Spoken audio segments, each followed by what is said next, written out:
नमस्कार, जय मिथिला।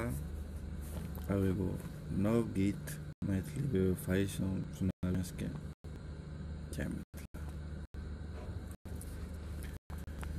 बेवफा कहूँ कि पगलिया किछ और नाम दी। बेवफा कहूँ कि पगलिया किछ और नाम दी। दो को दगा रचेलत में दूसर के मेहदी। हाँ, दूसर के मेहदी। बेवफा कहूँ कि पगलिया किछ और नाम दी। बेवफा कहूँ कि पगलिया किछ और नाम दी। एहन बसात बहेले तू नैना में नूर दो गेले तू। छल जे दर्द हमरा दिल में एक पल में तू छल केले तू। ई कुन प्यार केले तू पागल बना क गेले तू। ई कुन प्यार केले तू पागल बना क गेले तू।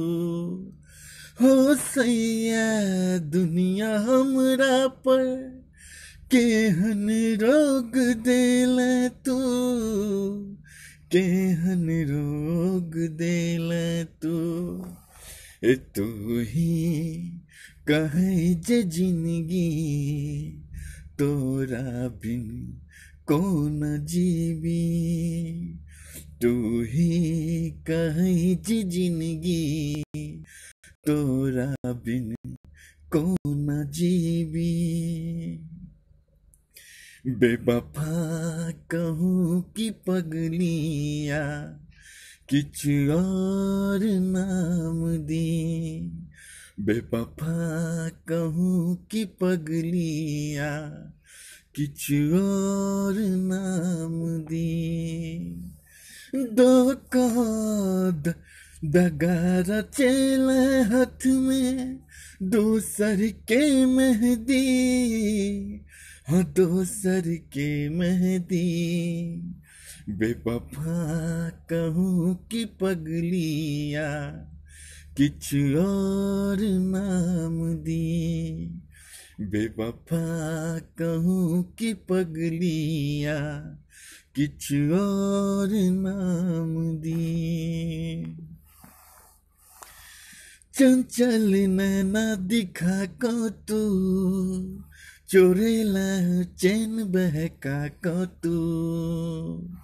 मासूम चेहरा देलक धोखा कोना कही बेवफा छे तू। हालत पाथर संग हमर मूर्ति जेना बनल छी। हालत पाथर संग हमर मूर्ति जेना बनल छी। सम्हरै के नहीं कोनो मौका तोरा याद में डूबल छी। अब हमर सपना टूट गेल दिल के की करी। बेवफा कहूँ कि पगलिया किछ और नाम दी। बेवफा कहूँ कि पगलिया किछ और नाम दी। दो को दगा रचेले हाथ में दूसर के मेहदी। हाँ, दूसर के मेहदी। बेवफा कहूँ कि पगलिया किछ और नाम दी।